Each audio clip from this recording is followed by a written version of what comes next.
last big release from Shortbarrel that we'll do for a while.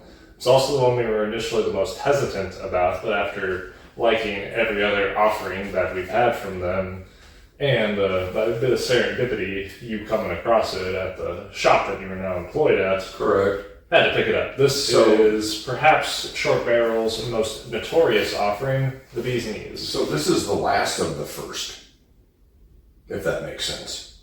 So it's the last of the ones we're going to review for a while, but it's the first thing they came out with. Okay, I see what you're getting So you're getting that last of the first. You like that play words? I do. I'm so smart sometimes. Took a while, but we got there. We got there. I'm not super smart. Was this really their first offering? So for me, it was the one that I started to pay attention to because on Instagram, I started to see, Short Barrel, started to see the Bee's Knees. Now, originally, these were all like single barrels released in and around Atlanta, Georgia, which if you didn't watch any of the other Short Barrel stuff, go watch those because we went into great detail. They're based out of Georgia. They're an NDP, non-distilling producer. Yeah. They source their whiskey from Kentucky and Indiana. They're also notable for aging all of their whiskey in toasted Kelvin barrels, which are reputed to be the best of the best. And they're expensive, so these bottles, when you see them, are not going to be cheap. Mm-hmm. However, how much did you pay for the Bee's Knees, specifically the 5th release, which is what we are sampling today? 90 something. Okay. Yeah. Which for a craft distillery, doing really cool a double things. Barrel, and then double barrel toasted, and then it's finished in honey cask, specifically Texas honey. Oh yeah, so it's weird. So now I don't think this is a pick or anything. No. But yeah, we did. Must have been for this one. We did the After Swarm or whatever. Yes, we did. And that wildflower honey just like jumped out. It was phenomenal. Time for time in the After Swarm, which is similar to this, but instead it's rye whiskey. It's a rye, a 95.5 rye. A 95.5 rye, which generally speaking we think is better for finishing. We like more than finishing. So we held off on the Sasquatch. Yes. And we did that video, and we were pleasantly surprised. Yes, the reason why we held off is because we were anticipating that it would be too sweet. Because that's usually the pitfall that you run into when you age a bourbon, which is already sweet. It's already sweet. Yeah, what are some of the, give me the top 3 notes in just any bourbon whiskey. I mean, caramel, vanilla, sweet oak. Yeah, and those are all sweet. Those are all very sweet on top of sweet. It could be too much. However, too much. We liked what they did with the double barrel and the After Swarm so much. We sampled the Sasquatch, liked it, and I'm like, well, now we have to try the Bee's Knees, even though we had been hemming and hawing about it for so long. Yeah, and I was going to buy it online because that's kind of the only place, at least around here, that you can find it is online. Which is nice because Short Barrel actually has a pretty developed website, which is an uncommon thing to see in the whiskey business. Right. So at the store I worked at, we had this behind the counter, and I saw it, and I kept hiding it because I'm like, I don't want somebody to buy it because we had one bottle. Yes. It was in the $90-ish range. And, with, like I said, normally with bourbons finished in these wild, sweet barrels, I tend to shy away from them. Mm-hmm. But with, what they've done, Short Barrel has done so far, I'm like, we gotta try it. Now, this is fresh crack. We haven't had this, so it hasn't had time to air out, which we did a whole video about that. Yes. The oak tannins are quite prevalent, which I like, coming from the proof, no doubt. Yeah, but what's the proof on that? It is a comfortable 107. Okay, so it's similar to some of their other ones, like 108 proof. Yeah. It's sweet, but not too sweet, at least not on the nose. No, not on the nose. I can't wait to try it, but on the nose, it's kind of muted to me. Sure. For whatever reason. I get a lot of the wild honey. Like, it doesn't smell like smell like honey that you would get in like a prefabulated bottle. See, I'm getting more of the rice spice, which is weird. Rice spice? Yeah. You know, because there's rye in the mash bill, obviously. Sure. Right, but I'm picking up more on that right now than anything. Really? Mm-hmm. That's just me. You know, my sniffer's all weird, so. I don't know, let's try and see what we think.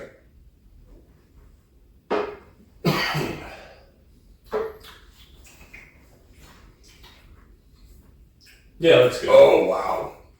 Wow. Yeah, that's good. Oh, it's bright. That's nice. It's spicy. But there's a nice sweet. How did they do it? Oh, I've said it before. I'll say it again. The blenders at Shortbarrel, holy goodness! I'd like to get to know you guys. Wow, that's so crazy. The finish was probably my favorite part about that initial sip, with how long it was, how the sweetness faded out. That was impressive. Very impressive. If you would have told me, if you would have given me that blind, I'm like, that's a 95.5 rye. Really? Yeah. That's what I'm getting right now, is all that rye spice and with the sweetness. Like, I mean, we'll go back for round 2, but just my initial, I mean, like I said, we didn't give this any time. We should have opened it up 2 weeks ago. Why didn't we? I just forgot. Buddy, we got 400 some odd freaking bottles in here. Yes, 300 of which you refuse to review. I know. He always yells at me for that because we've got so many whiskey bottles. But and he'll just sit in here and look at it and be like, got nothing to review. Yeah, that's fair. But let's... Okay, I'm starting to see what you mean by the rye spice. Like, it has a little bit of that, like, you know, we did a whole rye menage a trois, as they would say it. Here, tell the people, I'm going to go grab something. Okay, so we did a whole rye thing where, you know, you've got your Kentucky ryes, your mid, you know, like your Maryland, your Pennsylvania ryes, and then we did a whole, like, high rye content, like a 95.5 rye thing. So this, for me, I'm getting a lot, which is weird because this is, Tristan, did you figure out where this came from? What do you mean? Other than the Texas honey? I mean, is this all MGP or is this... No, it's Kentucky and Indiana. Yeah. So I wonder that if they're using like high rye. Yeah, that smells phenomenal. And I'm trying to think about those spices that you're talking about, because they probably are using a higher rye bourbon in the mash bill. However, I think most of what you're getting, or probably it's an interplay between the two, is wild honey. Yeah, but what's so funny is that the bee's knees? No, the active swarm. Oh, the bee's knees. Sorry, dude, I freaking forget. I got hit in the head a lot. Yes, you did. But that rye, that just like screamed wildflower honey. Also spearmint. Yeah, where this is like a weird blend between the two. If I can say that, it's super interesting. I'm like, so I had a guy at the store the other day. Yeah. And he's like, what's your favorite? I hate that question, but he's like, what's your favorite? I'm like, dude, I have too many. And he's like, well, what's the biggest brand you're hyped on right now? And I'm like, it's easy. It's got to be Shortbarrel. Like, what they're doing is so good. And if you look at this and you look at the Bee's Knees 5 and you look at Honey Barrels and... Is rye spice also likened to baking spice? Or yeah, those... Okay. Baking spices, yeah. Okay, that makes sense. Yeah, Makes sense. So it's just... Because I mean, like, because I get like, notes of cinnamon or overall. Yeah. Okay. Yeah. So I can agree just, with you there. It's just a matter of grammar. Sure. So what comes out of my stupid mouth is not what comes out of other people's mouths. But so I think of like, I go like right to, because I love rye whiskey. Yes. So I go right into that and like, oh, this could be like a, 36% rye, right? Where most people are like, buddy, I don't care. I don't give a shit, right? They're like, is it good or is it not? But, baking spice is a great big encompassing word, right? That encompasses kind of all that stuff. But this, I mean, not super sweet, No, you know? for me, I don't think it beats the After Swarm because the After Swarm was right up my alley. But this is quite good. Yeah, for me, the After Swarm just like jumped up, you know, with the rice spice. I think with the After Swarm, the wildflower honey. there's a lot more going on with it. This is more homogeneous in a good way. It's blended together a lot more rather than having distinct phases like I found with the After Swarm. See, I was going to be kind of stupid and say it was like a little more simplistic. Sure. But I like your homogenized where it's just... because simplistic makes it sound like nothing's happening. But it's not glass. There's quite a bit happening. Yeah. Just all it's all a little bit more harmonized. Yeah. So I guess the point is, if you ever see this bottle laying around, which you might, and you're like, oh, finished in Texas honey barrels, that's going to be way too sweet. Or with any of their other releases, whatever honey they decide to use for the bees and six and so on. I think you got to pick this up. I think if you see anything from Shortbarrel and you have the financial means to do so, you should pick it up because right now, how do you not pick it up? I don't think you could justify it because we have every single bottle. All four of them have been remarkable. They've all been quite incredible. And I don't know if I can say that about any other distillery where it's every release has just been hit after hit after hit while doing weird stuff. While doing wild shit. Yeah, that's crazy. Is they're doing wild stuff and they're doing it really well. Like we had this conversation at work the other day where it's like, you know, the bourbon industry is kind of like poo-pooing out, right? Yeah, it's going through a contraction as we've discussed. So like the Peerless Double Oaks and stuff, like we've got the Double Oaks, we've got the Double Oak Rye. And I'm like, when I was telling my boss, I'm like, buddy, at the big box stores, that shits. It sits. It sits on the shelf at $90 and nobody buys it. Nobody. And we got it marked up, you know, for what we get it for and what we sell it for is like $169. I'm like, nobody's gonna buy it. Because at $90 or whatever it is, nobody buys it anyway.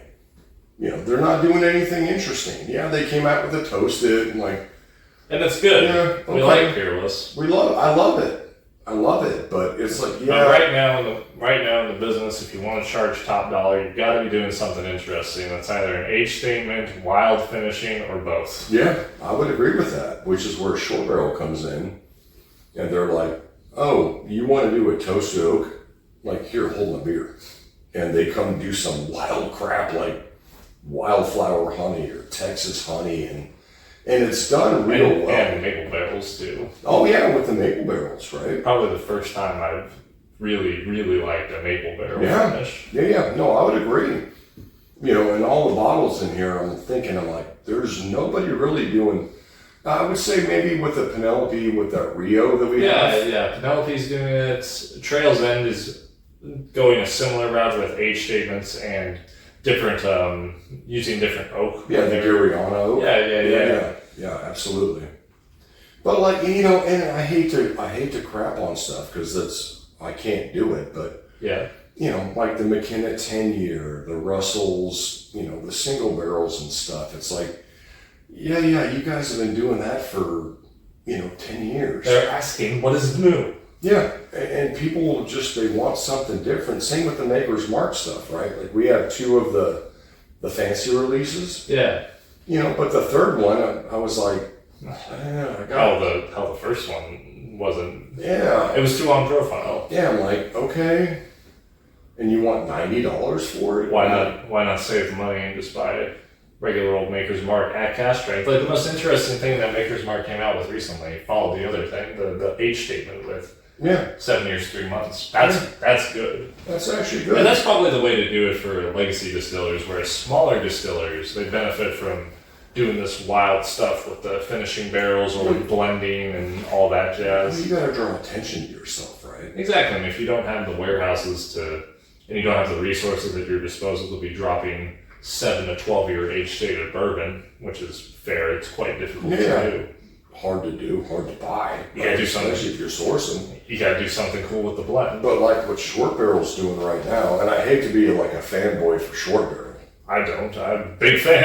But I mean, what they're doing is just. I will continue gushing about Short Barrel until they muck it up. Yeah, they're killing it. We're filming this as an addendum to the Bee's Knees video, and this will play after the credits. So watch the whole thing, damn it. Don't do what I do and skip out 30 seconds ahead. Yeah, there's a flat note. I agree with you. Like, there's a flat note in good wild honey. That you don't find in ultra-processed honey? Yeah, that you don't find in that. So this is super. Yeah, now that you brought your expensive, no one can get Montana honey. I still get like a high rye content. I still get spearmint. And I could see that with the. I don't know about the spearmint, but I do get the baking spice. Mint, like sure. Call it mint and baking spices. Yeah. But now I get that flat note, which is super interesting. Yeah. Oh, so if you guys are into tasting whiskey, like my thing is smell and catalog everything you can, because everything has a particular note and a particular thing in your brain that's going to pop off and register. So we just did that whole review, and I couldn't quite describe, even after all my years of doing this shit, I couldn't quite describe what it was. But once Tristan brought out his expensive honey, it's like, oh, okay, that's where I get that honey, where it's not like with the other one where it was like between the spice and the honey, it just jumped out. It's like, oh, this is wildflower honey.